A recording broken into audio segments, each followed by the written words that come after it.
wabarakatuh, teman-teman. Ketemu bersama saya lagi, Ahmad Dhani, dalam episode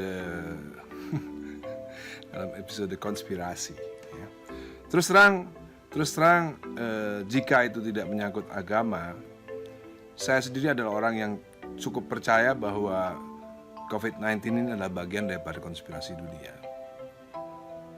Tapi ketika ada yang menyebut bahwa agama itu adalah konspirasi, nah ini cukup menjengkelkan buat saya gitu. Jadi sebenarnya cukup membuat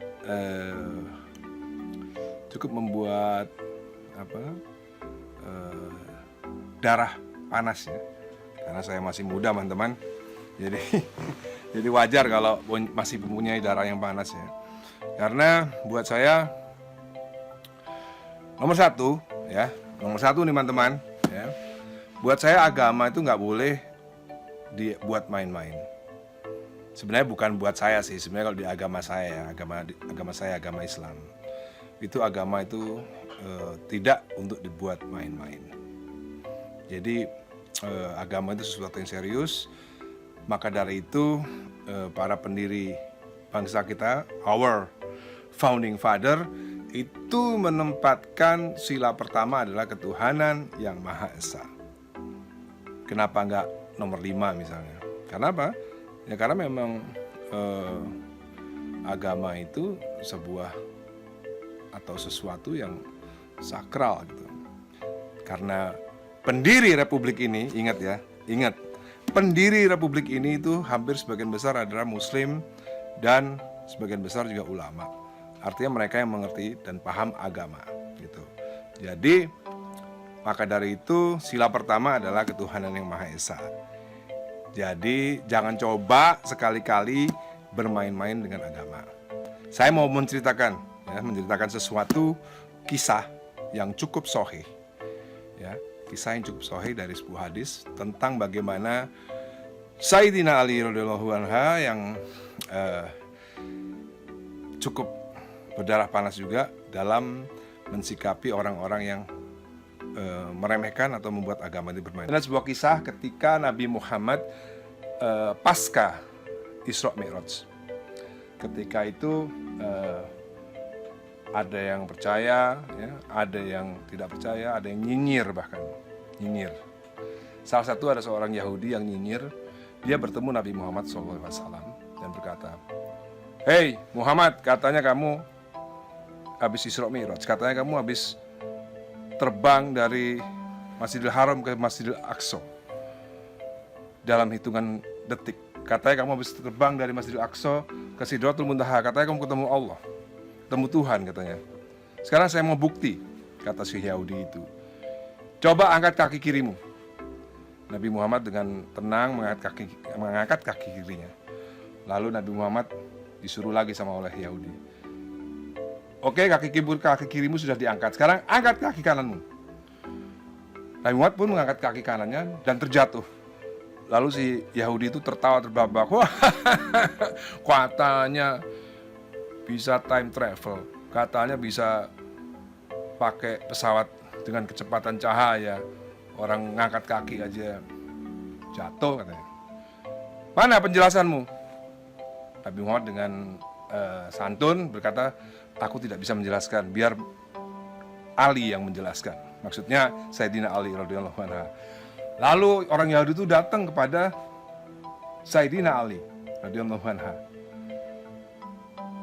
"Hai Ali, saya barusan ketemu Muhammad. Katanya dia habis Isra Mi'raj, katanya dia habis dari Masjidil Haram ke Masjidil Aqsa ke Sidratul Muntaha, ketemu dengan Tuhan dalam hitungan detik semuanya. Tapi begitu saya suruh angkat kaki kiri, lalu saya suruh angkat kaki kanan, dia terjatuh. Dia itu penipu besar. Itu semuanya konspirasi." Lalu Sayyidina Ali tidak banyak omong. Nggak seperti saya, kalau saya kan banyak omong. Kalau Sayyidina Ali nggak banyak omong, dia angkat pedangnya, Yahudi itu langsung terbelah jadi 2. Badan si Yahudi itu langsung terbelah jadi 2. Ini adalah kisah yang jarang sekali diceritakan oleh umat muslim atau ustadz-ustadz di Indonesia, saya nggak tahu kenapa. Islam itu memang agama damai, tapi untuk agama dia tidak pernah main-main. Agama tidak untuk dibuat main-main, agama tidak untuk diolok-olok. Sayyidina Ali radhiyallahu anhu tidak banyak ngomong, langsung diangkat pedangnya dan Yahudi itu terbelah badannya menjadi dua. Keren nggak kisahnya? Karena di Indonesia ini adalah negara, ya, ingat lagi, tanamkan dalam kepalamu, ya, tanamkan dalam kepalamu. Indonesia ini, NKRI ini dibangun oleh para ulama, didirikan oleh para ulama yang merelakan Pancasila kepada bangsa Indonesia. Ingat, maka dari itu, sila pertama adalah ketuhanan yang Maha Esa. Jangan sekali-sekali meremehkan agama. Nomor satu, ya. Nah, sekarang saya mau menjelaskan tentang apa itu konspirasi. Saya akan jelaskan apa itu konspirasi. Satu, ya, salah satu contoh konspirasi yang menurut saya itu sahih, itu adalah sebuah konspirasi.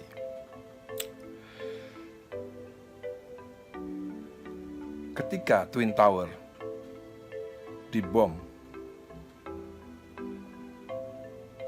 gedungnya rontok. Saat pertama kita menonton adegan itu tahun 2001, kita percaya.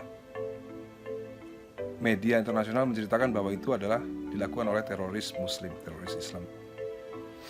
Kita hampir percaya. Kita percaya, bukan hampir percaya, kita percaya. Karena semua media memberitakan itu. Tapi lambat laun orang Amerika sendiri nggak percaya. Karena apa? Nomor satu, ya, teori konspirasi itu harus bisa dibuktikan dengan akal yang sehat. Misalnya, banyak engineering berkata bahwa tidak mungkin pesawat itu ada di atas gedung lalu gedungnya roboh seperti dibom, ya. Itu hanya bisa roboh seperti itu kalau dibom. Jadi nggak mungkin secara teori fisika, teori civil engineering, harusnya pesawat itu jatuhnya nggak ke bawah. Itu salah satu kejanggalan. Setiap konspirasi pasti ada kejanggalan. Nomor duanya, setiap konspirasi pasti ada yang mengambil keuntungan. Misalnya ada yang berkata bahwa ada yang berteori bahwa COVID-19 ini adalah konspirasi. Jadi kita tinggal lihat, adakah yang mengambil keuntungan daripada pandemik ini?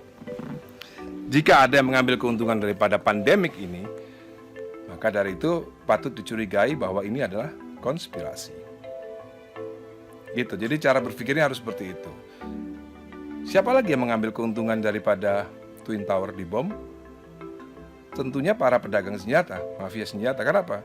Karena dengan Twin Tower dibom, akhirnya Parlemen Amerika menyetujui untuk Amerika berperang melawan Irak, berperang melawan Afghanistan, karena dianggap sebagai persembunyian para teroris. Ada yang diuntungkan daripada dibomnya Twin Tower itu. Jadi teori konspirasi itu cara berpikirnya harus seperti itu. Ada yang diuntungkan daripada setelah pasca dibomnya Twin Tower, yaitu Amerika bisa perang melawan Afghanistan, bisa ngacak-ngacak, bisa menjajah secara legal negara yang berdaulat seperti Irak. Itu namanya konspirasi, bos. Jadi misalnya, banyak lagi ya misalnya. Dan tentunya yang dirugikan pasti orang Islam. Karena dengan dibomnya Twin Tower, otomatis semua cap jelek itu diberikan kepada Islam, bahwa Islam adalah agama teroris, agama yang tidak toleran dan lain-lain bla bla bla bla bla. Jadi konspirasi itu harus ada yang mengambil keuntungan, nomor satu. Harus ada banyak kejanggalan-kejanggalan. Kenapa saya bisa percaya bahwa virus COVID-19 ini tidak alami, ya? Maksudnya tidak seperti aslinya gitu. Karena ya saya juga punya teman orang-orang yang punya gelar S3 dibilang virologi. Jadi kita ngomong nggak asal ngomong gitu. kita harus punya basic data yang kuat. Nah, tinggal kita lihat nanti dari peristiwa COVID-19 ini ada nggak yang mengambil keuntungan? Kalau ada yang mengambil keuntungan, ya kita patut mencurigai ada sebuah konspirasi. Nah, sekarang agama, ada nggak yang ngambil keuntungan dari adanya agama? Coba pakai otakmu coba. Ada nggak? Yang kamu bilang agama itu konspirasi, itu agama apa? Agama Kristen kah? Di mana letak konspirasinya? Kalau kamu belajar sejarah, kamu akan tahu bahwa semua itu peristiwa itu begitu alami. Karena golongan yang paling memusuhi umat Kristiani itu adalah Romawi, dan golongan yang menyebarkan agama Kristen itu juga Romawi. Baca sejarah itu dulu. Itu semuanya berjalan normal.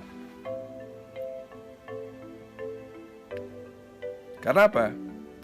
Karena ketika kamu bicara bahwa agama Kristen, ketika kamu menuduh agama Kristen itu adalah konspirasi, agama konspirasi, saya pun sebagai orang Islam akan marah. Karena apa?